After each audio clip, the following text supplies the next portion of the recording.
Hello, everybody, and welcome to episode 8 of Teacher Talk with Doc Rocker. I, as always, am your host, Russ Downey, and with me today, as always, is Danton Arlotto of Doc Rocker Music. And we have a guest today, guitarist, performer, and music educator, Stephen Prontnicki. And today we're going to be talking about method books, how well they accomplish their main goal, what could be fixed about them, and just in general, all things about method books for everywhere from ensembles to individual performers. So I figured first things first, we would introduce our guest. So Stephen, if you'd like to, talk a little bit about yourself, maybe, your background as a performer, all that kind of stuff. I'd love to. Russ, thank you for the introduction. Very genuine. I just will give the splurge on my background since it is somewhat pertinent. I graduated from Westchester University of Pennsylvania with a jazz guitar performance degree. I'm teaching now in Norristown group lessons as well. Very cool. Thanks.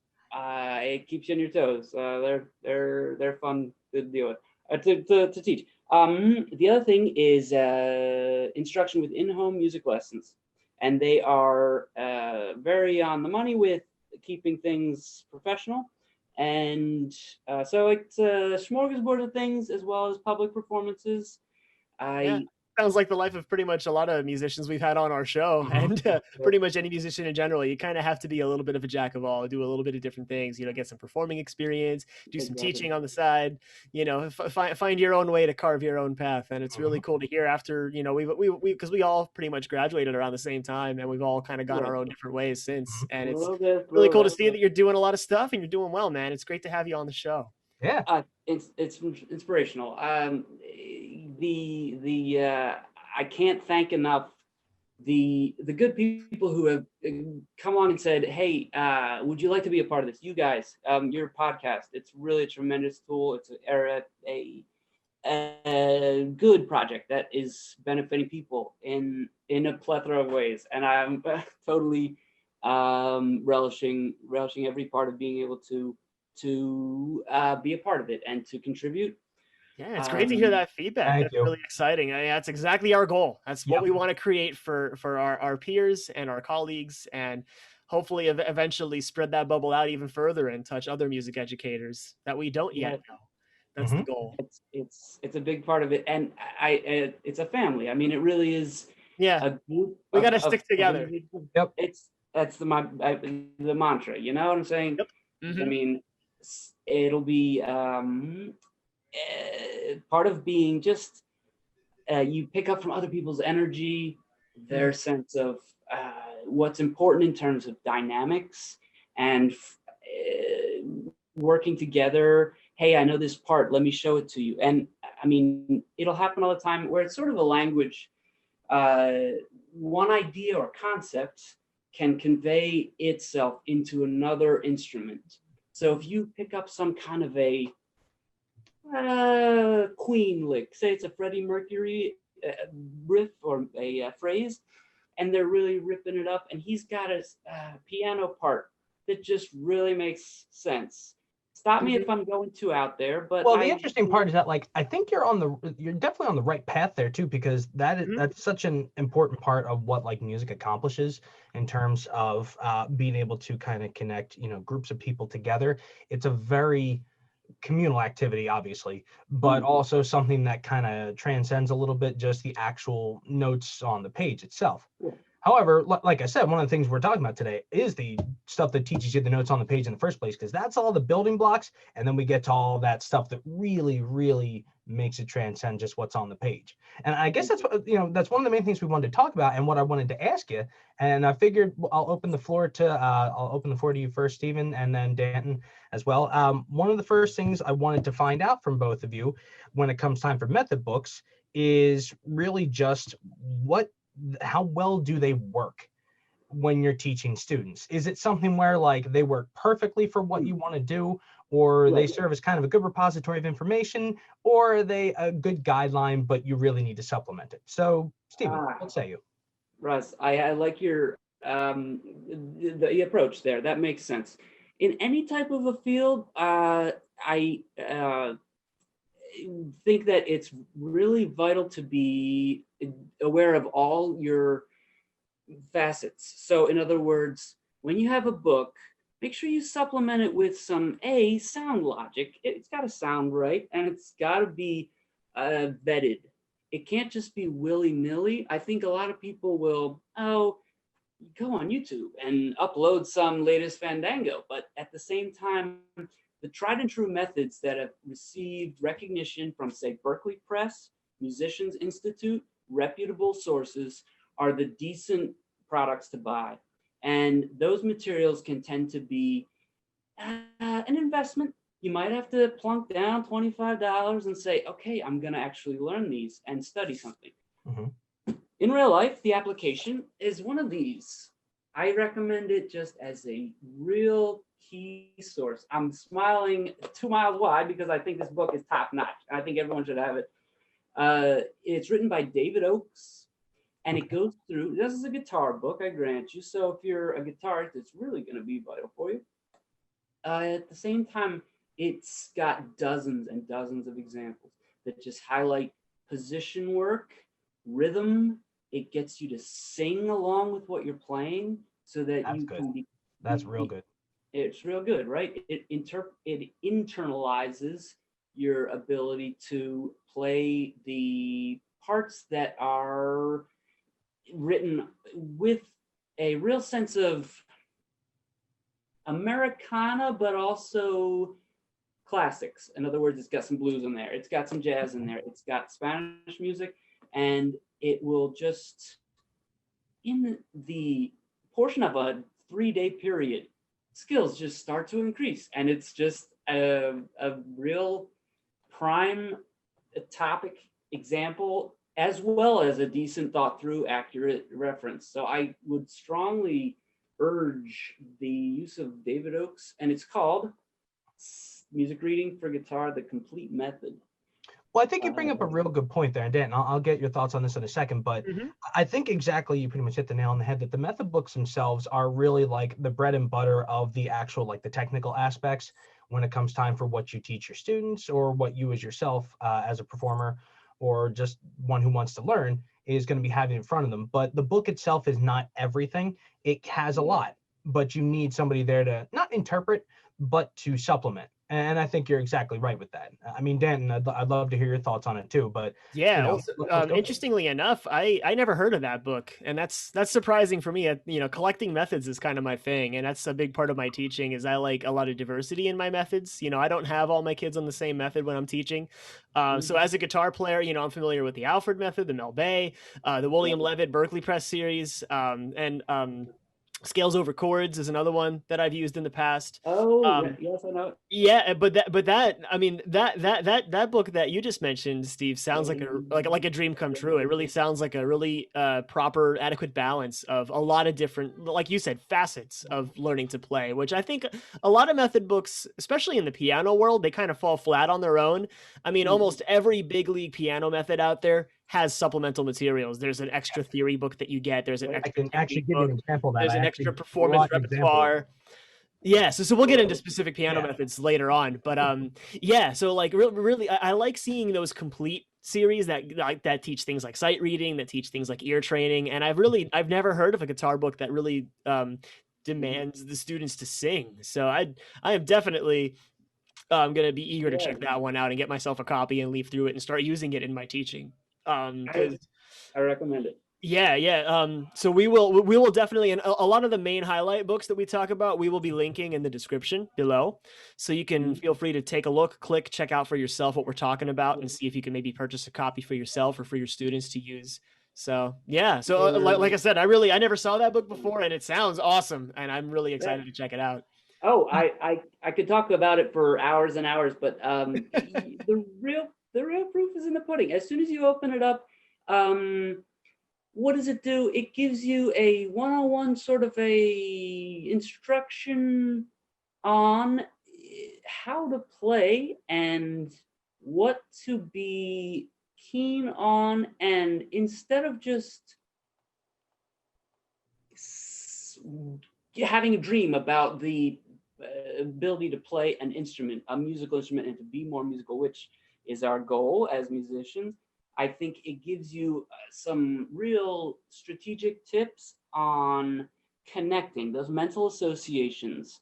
And as we're talking about the methods, the ability to go from a jingle that you know from childhood to a set of symbols that you can be cognizant of and interpret and own, we really take off and skyrocket into a real new, like you said, big league. It will just absorb and then be a part of you. And again, on the page, it's one thing. When you commit it to memory, when you are able to really have it by heart, then you've got it tight, and it will change your thinking in such a good way. It's not even funny, because just from a few exercises that are well written and well conceived in a good practice spot there, where you have your ability to work and dedicate some time to the art, a new route in the cerebellum just seems to emerge, and it's amazing. I've seen it in students, but again, you know, any good musician is sort of like a Louis Pasteur. You're trying your own experiments on you to see what works, to see what falls on its flat, and to note what is a real winner in terms of the elements and the simple features of a book. So when you get a book, I'm always trying to go over two things. A, what is the long-term goal for the book? What is going to be in needing certain things that might not present themselves immediately? And the other thing is, what right away gives you a musical foundation and a background to exploring various ways of perking up your playing, stylizing your instrumental take on classics, being steady and complete, and bringing those notes that are somewhat challenging at times. Do you find that working in this way helps? A lot of times will a backing track, say like a Jamie Ebersol, Sebastian Zanino, a lot of these guys on YouTube, they'll give you a track, and like you said, it's a family type of a thing. You take small pieces of the big chunk of cheese, right? Then see what works. Okay, all right, this is what's good. I'm really learning here. This part sort of mystifies me. I might just skip over it, or come back to it later. Kind of want to have a lot of things on your oven at the time, and when you got some just stews, shall we say, brewing, instantly you're going to see, that's getting ready, and then some other things are getting ready, and they might not just pop up out of the woodwork all the time, but sometimes through diligent thought practice, that's one of the methods that will work, and I think will give you the ability to play with other people, which is an outside thing. Very good long-term goal for every student. Absolutely. So Steve, you mentioned a little bit about playing along with backing tracks. Does that book you mentioned have like a CD that provides backing tracks, or no? It's the real book that you embrace for that type of thing, I think, is the books that are encouraging you to find your own. So what I'd say is, it doesn't give you them right off the bat. You're not going to see, refer to www.com for this track specifically. That's good to know. Now, does it actually have, and this is one of the things I did want to talk about too, because there are definitely some good examples of books that don't just have the actual track itself. There are a lot that do, but they're like a minute long a piece. And the thing is that, like, they sometimes seem woefully insufficient in terms of, like, if you're trying to practice it, it's like, okay, well, here's what it sounds like, but you still need someone to interpret it for you. I know there are some books, one in particular that I know Danton is going to know I'm going to mention. It's a drum set book, the Tommy Igoes Groove Essentials. That oh my goodness. does a fantastic job of having actual Staple. instrumentals playing the This backing track, everything but the Yeah. drum part. And Which, different speeds. yes, They offer different absolutely. speeds. You guys, Yeah, I love that book. It's fantastic. Yeah, we talked about that a lot a couple weeks ago on our drum episode. We talked a lot about Good teaching stuff. drum set to beginners, and we mentioned the Igo almost every 10, 15 minutes. It keeps coming That book back is into fantastic. the woodwork of the conversation. I Great. like it. You're a man after my own heart. It really is a phenomenal book, and he'll guide you along the way. It comes with a DVD, so you can't really go wrong. I wish And- more books did that. I really do. Yeah, same here. Especially Yes, for how right. many times I've had a student like ask me like, "Oh, could you take a video of you playing this so that I can see what it looks like?" It's like if there was a method book out there that just provided that in the first place, that would be great. And Yeah. that's what we're trying to discover. And Yeah. when you play it, it's with a musical branch that is somewhat fun and new. Hey, it's novel. It's the drums. I'm not playing drums right out of utero, but I'll work with it. So this gives you a way to immerse yourself slightly, you know, get the toe in the pool sort of approach, which works well. And then it will also be the oral element that I think so many, like you were saying, Russ, has the audio for your production, for your development. If you're just reading, and I know this is true because I've been down the path, when you read your notes on the page, it's working in isolation. It's working with the stymie of motivation, trying to get through the beginnings. But also, this is just a good way to bring the rest of the band into your practice room. What better way to do that? And that's a real good point too, because like I said, there's very few books that do that. And I wish more books did, just because of the fact that when you're practicing in isolation, in terms of just hearing just what your instrument sounds like, you don't get a full context of what things sound like in a group together. Yeah. And sometimes, to cross-section it even more, the ones that do don't always have actual instrumentalists playing either. Sometimes it's, you know, MIDI samples from the sound library, basically. So it's very rare that you have ones where people do. And part of that's because, well, it costs money and time to get actual musicians in to play for a book. But I think it's really, really important. As a matter of fact, that kind of leads me to my next point that I wanted to talk about is, you know, some of these method books do things like that extremely well, but those ones seem to be few and far between. But like, even like the one that you mentioned, the David Oakes book, I guess what I wanted to ask you both is, what do method books do well? What do they excel at? But that's leaving in mind, like, we're going to talk about what they don't excel at. So like when you're using one in a lesson with a student, what is the greatest use or the greatest purpose that book serves on its own, not as a teacher interpreting it, but as the book on its own? And let me go in reverse order here. Dan, why don't you give this one a shot first? Yeah, sure. The thing I like the most about method books that I use is just the sheer amount of content they provide in pieces to play. You know, a lot of times I have so many experiences with students that want to learn like really big level pieces, you know, things that are really popular that they might not exactly be ready for yet. And I think that a lot of the methods that I use, especially as a piano teacher, are nice because here's a book that has like 50 different short, sweet, simple tunes that are specifically designed to be at that player's level. And it's like you could progress pretty steadily through them. So the sheer amount of, you know, these great little pieces you can do for recitals, you know, these great little pieces you can perform for mom and dad. Especially if you're at a loss for where to go. If there's, you know, sometimes I'll have a student like, oh, I'm into like this kind of music and that and the other thing, and they're not really sure where to go first. It's like, well, let's just get this book and go right through that track. And here's like a nice list in order, mapped out. And especially speaking as a piano teacher, all the piano methods that I use are written by piano teachers, people that play piano, teach piano, can record, and, you know, and provide recordings.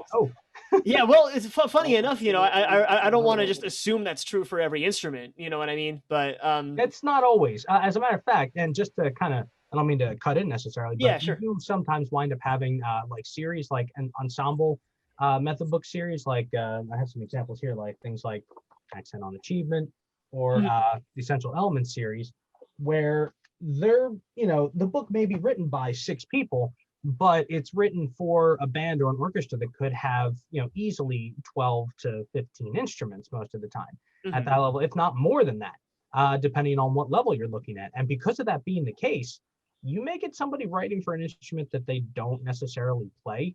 But and you might find some kind of awkward bumps here and there, especially for a lot of woodwind and brasswind instruments. There are a lot of considerations that if you're not a specialist in that instrument, you can really easily make a simple mistake, yield a very difficult trying experience for a beginning student, and you have to be really careful. So that's what I like about the piano world. There's a huge library of awesome piano materials out there, and I use a lot of them pretty fluently and frequently. So for me, like that's the biggest thing. Here's just tons and like all of the songs are great to use for performances, and by the time you finish 2 or 3 of these books, which usually takes anywhere from 3 to 5 years, you're pretty much then ready to branch out and do whatever, and the foundations are pretty much imbued within those pieces. So for me, it comes down to the basic lesson materials providing a plethora of performance repertoire. That's their greatest strength. Steve, what do you think? What do you think, like the best thing that method books do well is? Well, the thing that method books do well, and I think has been brought to life somewhat, is that they're going to give you the core elements. In other words, like the tools, the things you see on the page. The tools, but at the same time, going over practical matters, say arpeggios, scales, diatonic chords. I've given a lot of parts to students who will give me looks as if I have 3 heads, and I'm telling them, hey, I've really gone through this a few times. The truth is that you've got to be spending time on your instrument daily, and it's not going to be an overnight sensation thing. So many people think that it's we just call it a flash in the pan exercise, whereas it's like tuning into a soap opera. It's you got to sit there. You got to kind of go through everything. For them. And true, you got to go through everything, right? You have to take the time to be willing to conform to the music. In other words, in our Western society, so many times it'll just be, they should be conforming to me. But in this sense, you really, as Chet Atkins or any reputable performer will let you know, it's when you change your plan and say, okay, how can we work together? How can we, as you're saying, work in an ensemble? And that means listening. A lot of times, the eye is given favor over the ear. And I think so many times a good set of ears is just gold in a musical setting. Because, hey, you can say, you're right. I know this part, I know that part, right? When you get a book that will really focus on how to hear and give you the ability to boost your playing so that you don't have to always play at a low level that doesn't have the oomph that a real guitar or jazz or straight up salsa groove will necessitate. You'll need to be tight on your rhythms, and you'll need to be tight on your performance. That goes for inflection, and that goes for stylization. And so when it comes down to really playing so that you are able to deliver, and I think this pertains to a lot of people who are using a keyboard, a synthesizer, or an EWI, whatever it is, don't be afraid to turn up. The volume has to be up there, because that's the way that people will, hey, that guy has some ability. That guy is able to play with some skill, and that will be something that people will respect. They'll say, okay, let's work together. And, it really gives you the magic, the pizzazz, because that's what will sell. That's what will give you the gig. And a lot of times it will be also a recommendation type of a procedure where you'll say, I am, right? It's getting the word out, your name out into the crowd so that people will be listening and picking up on who can play. And, I love sorry, go ahead. Work. No, I was going to say, But I think a big part of what you're talking about there that makes a lot of sense too is that like when you're talking about basically, working on that inner ear, working on that ability to listen, which is basically like if you're looking at like, okay, and in like a public school or a private school setting for like regular education subjects, there's a good bit of stuff of like the taxonomy of like all the different parts that are really important. Like at the bottom is like all the base skills, and then there's like analysis, and then there's synthesis up at the top, which is the creation part of it.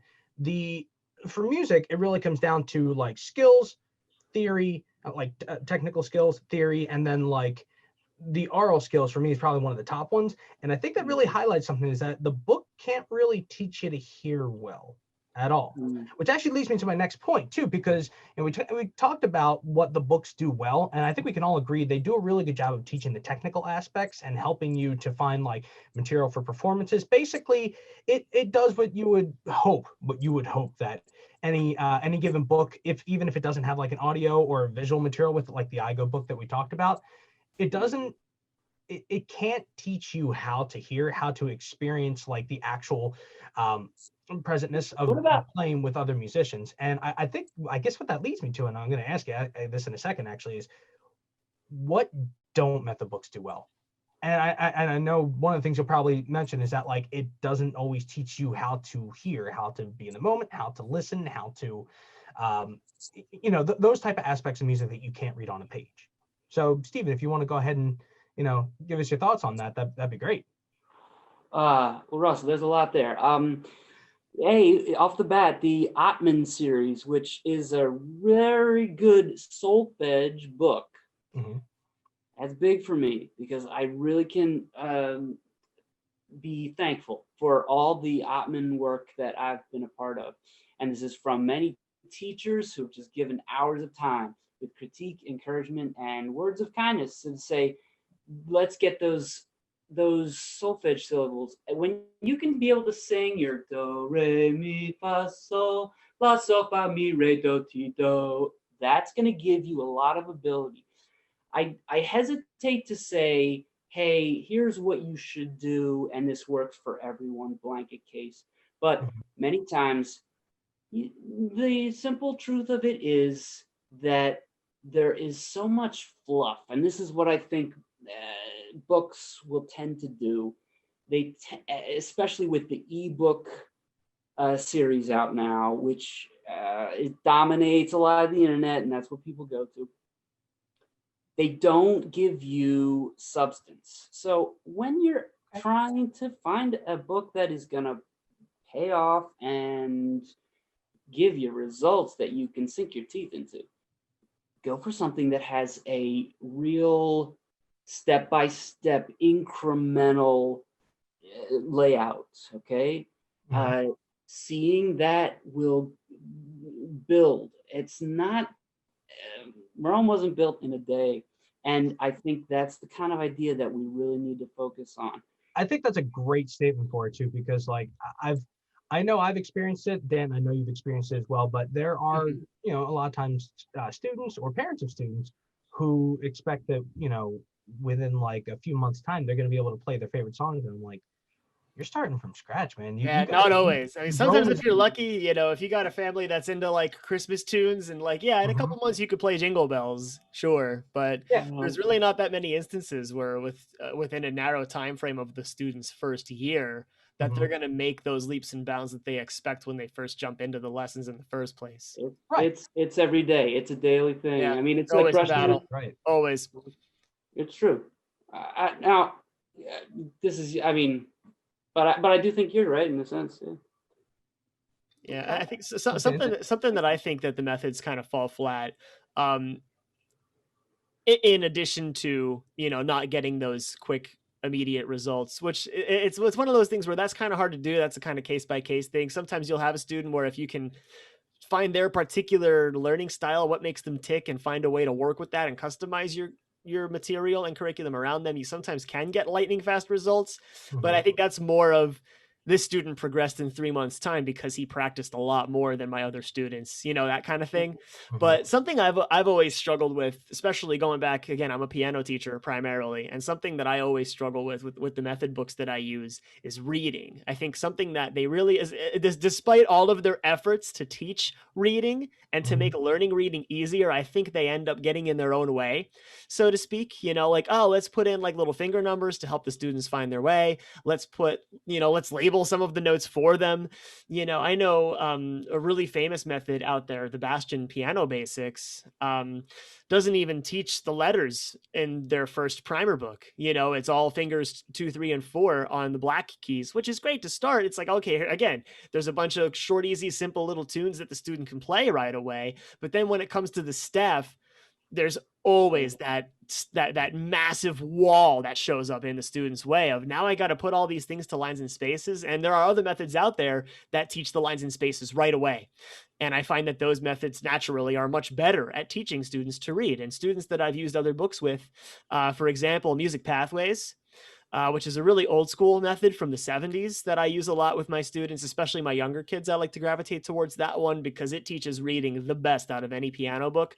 And it's because it takes away all the help.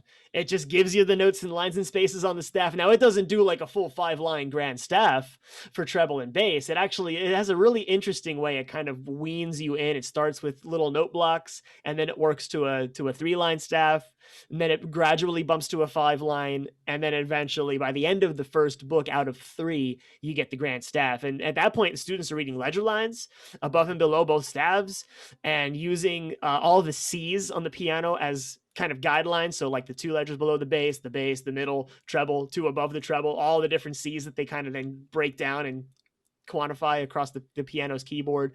I found it's very, very effective.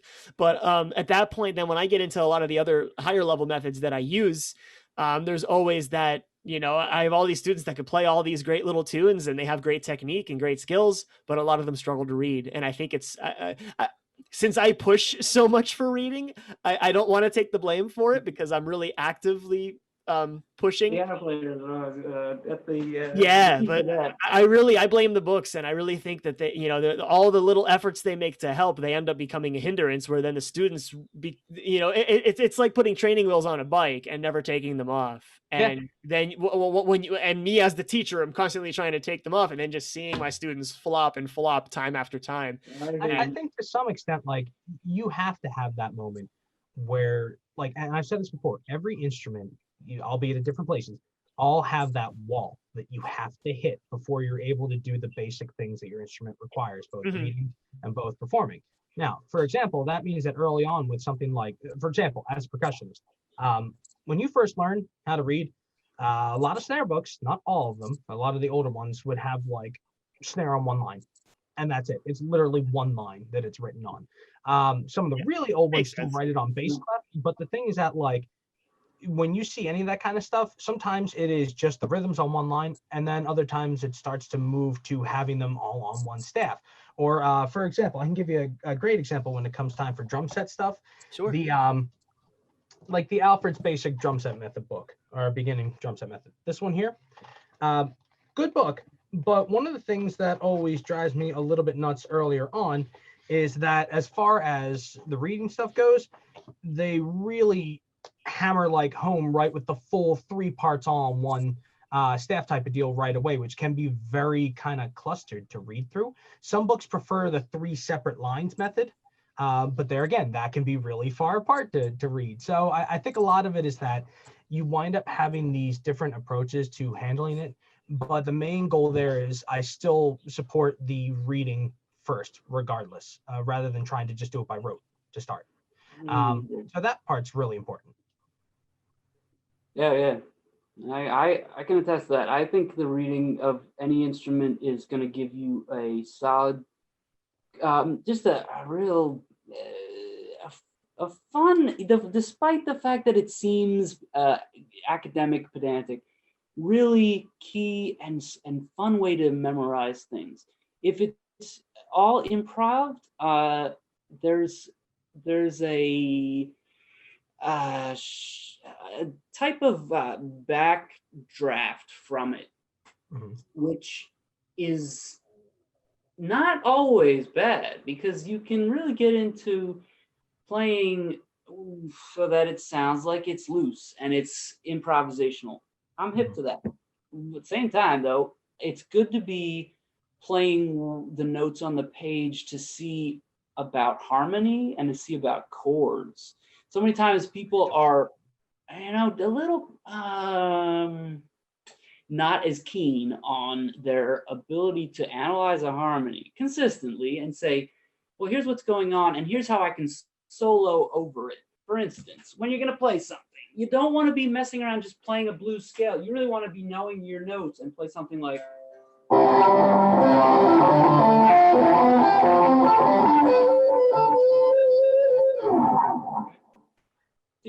That comes from years of practice. I didn't just make. You want to be able to connect those lines between your harmonic functions. Right. It's kind of like it comes from a solid theory background too, which some books are better than others that really lay in some of those foundations, even in like the earlier levels.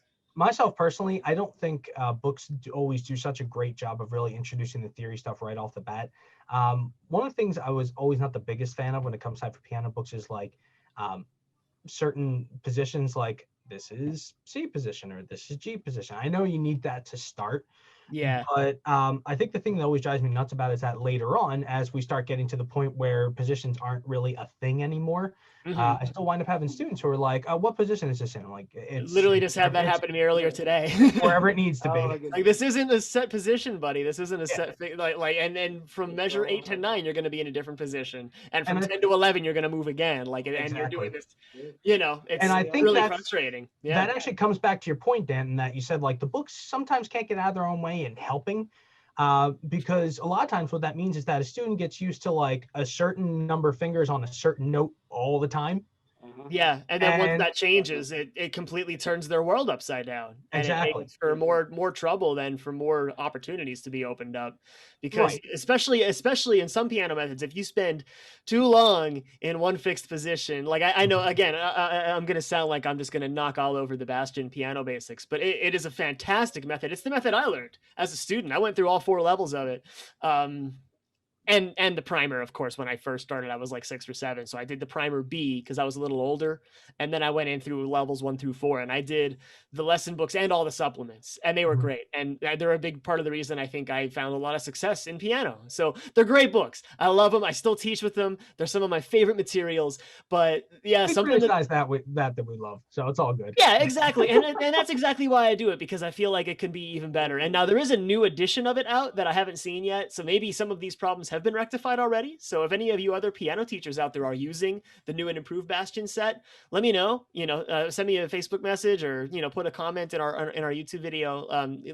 Let me know if they're worth picking up, because I have an abundance of copies of all of the old school ones that I used and the ones that I used to teach and stuff. But yeah, something that they're really guilty of is they'll spend half the book in one position, and then when it's a position change, when they change it, they dedicate a whole page to it. Here's a new position, and now here's all your new songs are going to be in this new position, and then we'll start mixing those 2 positions, and then we'll add, and like by the time, and like you're not really doing much outside of the key of C, G, and F until you hit level 3. And I feel like at that point, we're spending a little too much time in one fixed position and not really using one of the piano's benefits of an expansive range and the ability I could just move my hand wherever I want.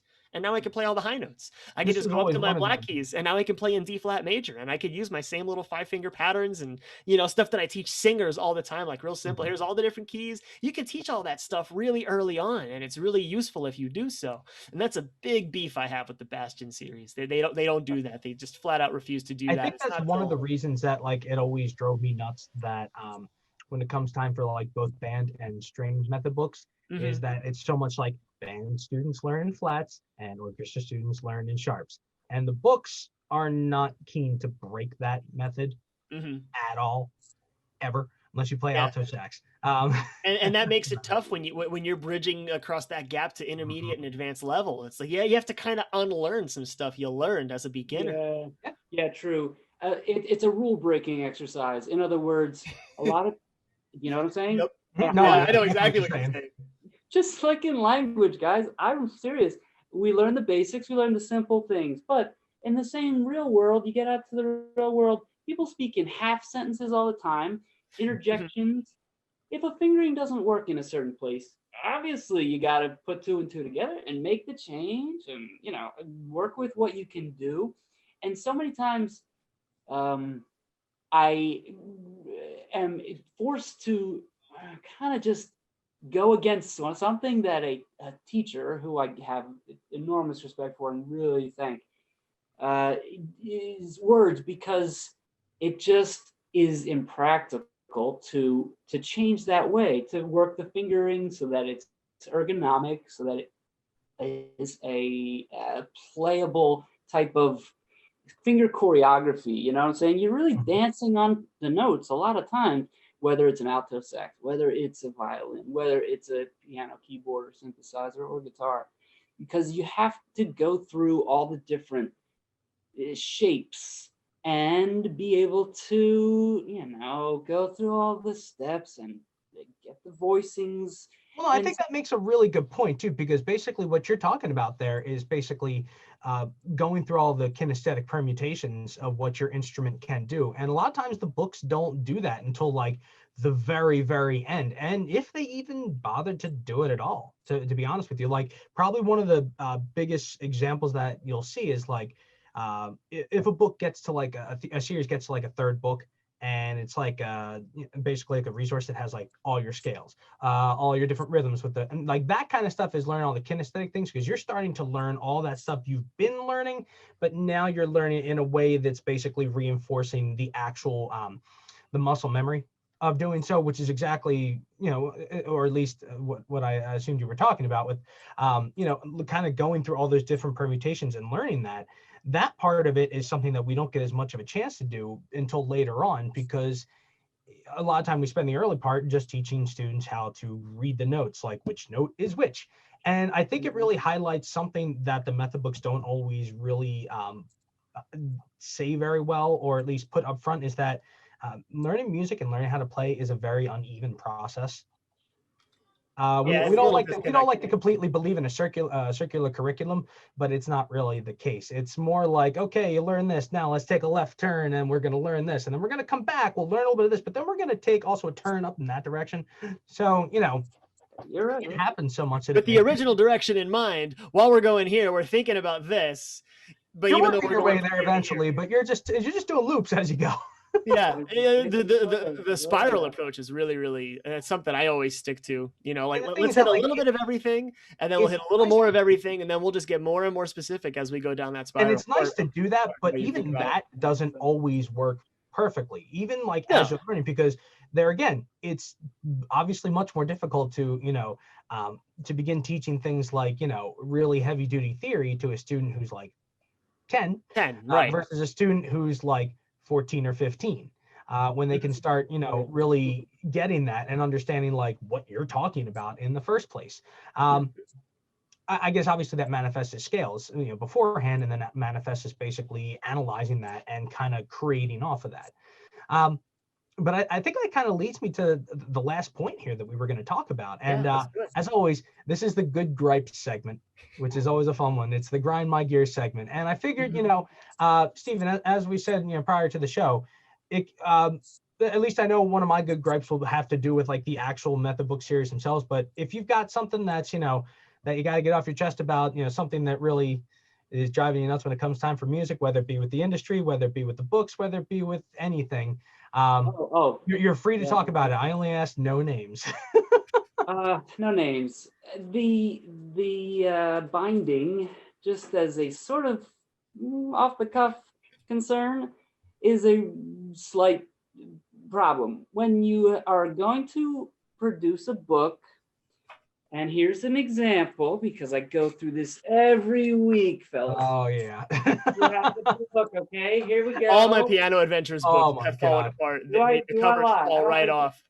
All right. This goes I like wish they would get that through their heads. And you know what the funny part? I got an even better story about that one. All right, so it's going to be kind of tough to see, but this particular series, which is the one I learned piano on when I was in my teenage years, so it's like the Alfred's Basic Adult Piano Course. All right, so the early runs of this book had like an actual like kind of like a semicircle binding to it. They went back and did another edition and made it a square, in which case you cannot keep the book open without having to destroy the binding every time you open the book. Yeah. And it drives me up a wall. Yeah, Time. it's something simple, but I guess it really isn't. You know, the only company that I really appreciate their binding is Dover Publications, and that's for like all of my like piano repertoire books of all my like professional level material. They have this like special lay flat sewn binding that once you once you fold the book on its back, it makes it stay nice and open when you're trying to play your pieces, and it's fantastic. I've had so many of my piano books I've had for years since my college days, and they're still good as new. And then once I close them, they stay shut. You know, they stay open, they stay closed. They don't, the pages don't come together. They don't fall apart. Pages don't rip right out. It's really the best binding material I've ever seen in books. And it's not used for methods for kids. You know, like if more companies adopted the lay flown or the lay flat stone binding, it would be a dream come true for, I would say. I wish they did, Steven. That's a fantastic example. Yeah, I didn't even think of that, but yeah. Neither did I. I'm like here talking about like the theory, and I'm like, you know what? It's gonna be really tough to learn anything if the book won't stay. Books fall apart, or if it won't stay open. Yeah, that could be frustrating, and that could be something that could almost be a deal breaker for a student. Like, oh, this is so frustrating. The book keeps falling off, or it keeps falling apart, or you know, I'm not even gonna bother. Whatever, you know. And then I know you got to get the dog ears. Yeah, or you got to get like those little clamp things that you can put onto your music. Oh, the buttons. Yeah. You know, it sounds like a really stupid, simple thing, but it can be really important to have a properly bound book. No, clothespins will be very important, especially if you're in a breezy situation. Amen, brother. Amen. Danton? Oh, good gripes for me. Oh, that's easy with piano books. Fluff and filigree. God, even the best methods out there, every method is just overstuffed with so much excess content that has nothing to do with learning how to play the piano. You know, like goofy. I get that your book should be colorful and creative and inventive and fun. It should be a kind of fun, happy, imaginative place for it, especially for kids. That idea of making your material accessible to kids is great, and I love the level of imagination that goes into some of the pieces in the books that I use. But sometimes it's just too much, and there's just let's just take filling up. For example, this is Old MacDonald. It's got a whole bunch of stuff on the page there, in addition to the music itself. Yeah, and like every piano book out there does that. The only method I found that doesn't do that is the music pathways, and that's one of the reasons I like it so much. Is it's like a really simple black and white approach. Makes it a little dry, sure, but it is so much more effective. You know, you have this little tiny mascot, Oliver Owl, who just pops in and gives you some really nice tidbit about like your hand positioning or curling your fingers or some proper aspect of technique or reading. And then he goes away and the rest of the page is music, you know, and like all these other methods that are out there. There's just so many extra little pictures and animals marching across the bottom of the page. And like, you know, It can be good, but it can be. And sometimes the artwork literally goes through the rest of the song. You know, I know the Level 1 Faber performance book does that. There's a whole Jack and the Beanstalk performance piece, and there's like beans and vines going all through all the stabs, and it could just be a really big distraction. And I can't tell you how many times I open to a new page in a piano book with a student at his or her lesson, and you know, and the first comment or question is about the picture. You know, like, why is that guy's nose pink? It's like, do you have any questions about the actual piece and how to play it? No, all that stuff could just be it could be a big distraction, and it just hits a nerve with me, man. It really does. I think if I do have one, now I mentioned the one before about obviously like the method book series for ensembles, not teaching like sharps to band students and flats to string students. I think my biggest one, and something I would really, really love to see that like that the iGo book does do to some extent, is I wish a lot more books had their own supplementary practice material, because a lot of books are like, here's the scale for this song, and then here's the song. But then it's like, okay, now that we've learned this skill, we're going to go on to the next one on the next page. I'm like, it would be nice if you had like some extra stuff that like, here, now that you finish this, let's try practicing this. Here's another one that does this, that works this, because that's where the piano books really thrive. The Bastion series does that. You know, like I said, for the main lesson book, there's a supplemental theory, technique, and performance book. The technique book is so much more than just scales in the position of the new song. And there's a cross reference. I can't speak today. I don't know what's wrong with me.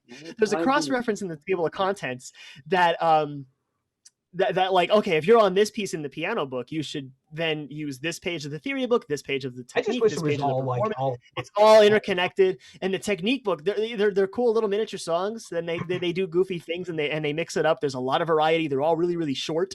So it's really easy for us piano teachers to implement. Like, oh yeah, okay, we're going through the piano book, so let's also do this thing in the technique book and this thing in the theory, and it works really, really well. It works great for me as a student. I really enjoyed that part of it. Like I had a bunch of little small things to practice and it was all really digestible.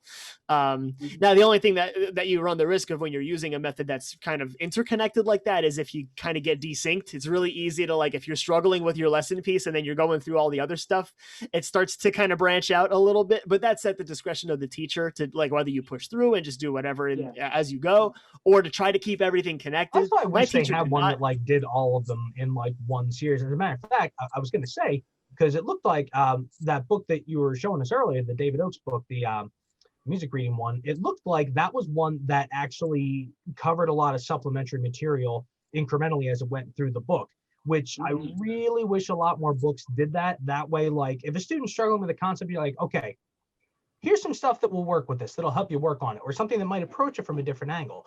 Because, and we didn't even get a chance to talk about the fact that, like, it doesn't even get close to approaching the fact that you have like different styles of learner, whether you have like, you know, kinesthetic or visual or audio learners.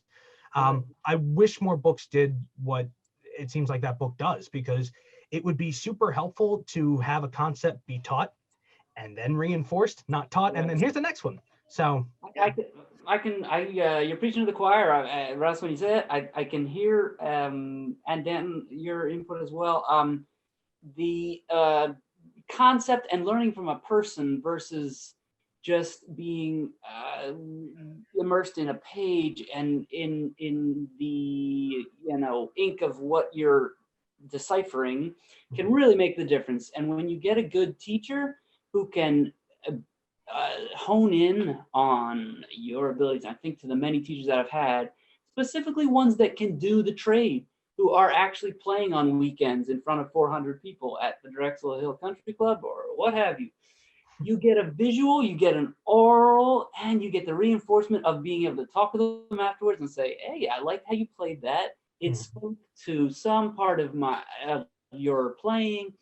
You know, you really can understand and grasp it. And then when you have some time, you know, work with it. See how they did it. Put your own spin on it. And that way you can identify with a flesh and blood example that is going to be there to text you back and say, well, you might try that in 8th position. All right, I'm ready for that. Let's work on that. Do you use your pinky there? Only on the time when I'm in a jazz situation. Well, why? And then it conjures up new thoughts. So many times you'll have just strand of Google books that'll be springboarding from one thing to the other. Well, I think you're right. And I think probably the one thing you bring up that's really important, and this is actually probably the best point we can, you know, use for wrapping up this whole thing too in a nice bow, is that you made the point. The book is one thing. You need a good teacher to help. Yeah, there's not a lot of good methods out there that let you teach yourself. You know, they're especially all of the household names in piano, not even just in piano, but pretty much any instrument. They're all designed with, you use this book when you're taking lessons with a private teacher. You use this book when you're studying in a school setting, whether that's band or orchestra or, you know, whatever. But yeah, definitely. So those of you looking to learn, you know, just getting the book, a lot of the books kind of give that impression that they're designed like, oh yeah, you can just read this thing through and it explains how to do all this stuff. You need so a good figure it out. You really need someone to kind of translate it for you and simplify and break it down and just give you those different, let's approach this hands-on. Let's approach this orally. Let's approach this visually. So yeah, definitely. Yeah, that could even be a gripe. You know, maybe there should be more material out there that is more designed for a student to be more self-sufficient, and that would probably. And I mean, hey, if people are learning how to play the piano, that makes me happy, whether I'm teaching them or not. You know, I don't care. So and more music's always a good thing. Yeah, more piano players in the world, more guitar players, more drummers, more musicians. We need more musicians. We always need more musicians. So yeah, I don't need to teach them all. I know that's impossible. I can't. You know, I'm one person, but you know, if we can make that kind of difference, that would be absolutely fantastic. So I think at this point, you know, Steve, thank you so very much for jumping in, you know, being so willing to kind of come in and share your thoughts and be for the thoughts you had to share. You know, I thought you had a lot of really awesome insights, and it was really great talking to you before and during this particular episode. Thank you, and we'll have to have you back on one of these days and talk more about guitar playing and performing. You know, we could kind of circle back to jazz, improvisation. Yeah, we got lots we could talk about. So yeah, so if you want to maybe give us, you know, maybe if you have like a particular anything you want to plug, you know, if you want to like talk about your band, or if you want to talk about if you have like a website or social media, what do you got going on? There's a jingle. This is a mnemonic, a musical exercise, as well as a way for me to shamelessly plug my advertising website. And it goes like I'm gonna like this, I could tell. ReverbNation.com/the Prontnicki 4. Okay, so now you heard it. Here is the oral symbol, and it's written out in tiny letters, but here it is. Let's see if it comes up. I hope you can make sense of it. Not quite. It's not quite. We'll have to link it in the description. Yeah, you'll have to send it to us so we can link it. Send us. It's coming across very small. But I like the fact that, like, as you're going through, you're like, I'm gonna make this catchy. I did. Love it. You have to remember it your some way, you know. Yeah, trust me. If I could do that, it'd be a lot easier to remember half the stuff I have to remember. The little things, you know. Oh yeah. Well, Steve, thank you very much for being here. Stephen, I'm sorry. Thank you very much for being here, and we appreciate your insights. And like Danton said, we'd be glad to have you back on. And with that, I'm sorry. Go ahead. Loving it. You guys are doing a great job, and I thank you for touching so many lives of the musical world. And thank you for your support. That's great. That really means a lot to us to hear that. Absolutely. Thanks, guys. Really. With that wraps up episode 8 of Teacher Talk with Doc Rocker. I'm Russ Downey. With me again was Danton Arlotto and Stephen Prontnicki. And I hope everybody has a great rest of the day, and we'll see you in the next one.